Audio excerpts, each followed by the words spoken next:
Action 10 Chief Meteorologist Sharon Ray with your Doppler 10 weather forecast.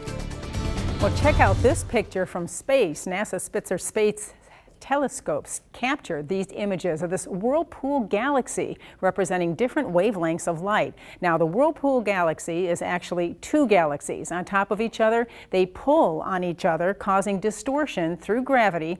The different colors represent the changes to the light. Boy, is that cool. Something neat to see in space. Wish we could see it with the eyes, but you have to have a telescope, pretty powerful one for that.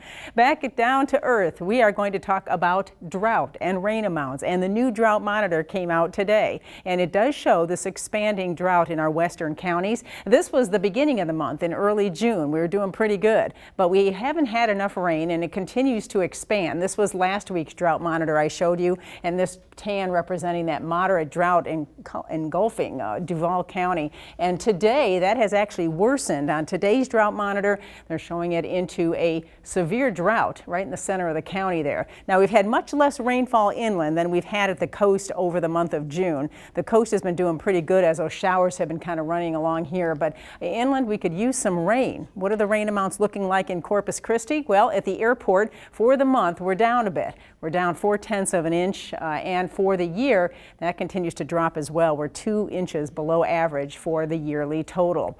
Well, today we didn't have any measurable rain around the area. There were a few showers, especially up toward Beeville, but most of the area was dry and hot. We made it to 93 degrees today, and right now temperatures are anywhere from 88 degrees in Corpus Christi to 91 degrees at Alice right now. That heat index climbed today just over 100, and it has dropped down a little bit right now, feeling like 98 to 97 at Alice, so those heat indices coming down. The wind, as Seth mentioned, certainly not as strong today and not as good for the sailing event, but as we go through the next couple of days, it's going to drop even more. Here is the wind forecast for the Etchells World Championship. Tomorrow, it comes down to 10 to 15 miles an hour. If you change that over to knots, and that's what boaters use, it's only 8 to 13 knots.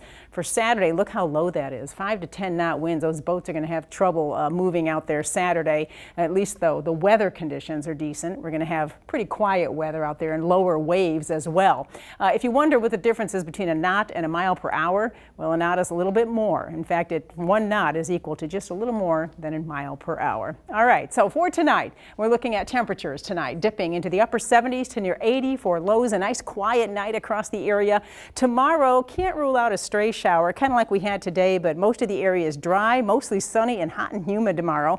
You can see how the temperatures come up by noon to 89. That heat index tomorrow just a little lower. The dew point comes down slightly, so the heat index topping out at about 100 degrees tomorrow afternoon, as these are the forecast highs, reaching the upper 80s at the coast, low to mid 90s inland tomorrow. Look for 94 for the high in Corpus Christi. Heading to the beach, it looks good. We're going to have a lot of sunshine the next few days. The waves have come down, and they're expected to be 2 to 3 feet tomorrow. The water temperatures come back up to 84, but we still have a moderate rip current risk. Use caution out there over the water. And we're going to have plenty of sunshine. As you can see here, it's very quiet across the Atlantic and the Gulf. No tropical systems expected in the next 48 hours. But you see this? This is a wave of low pressure that is going to move toward us over the next few days.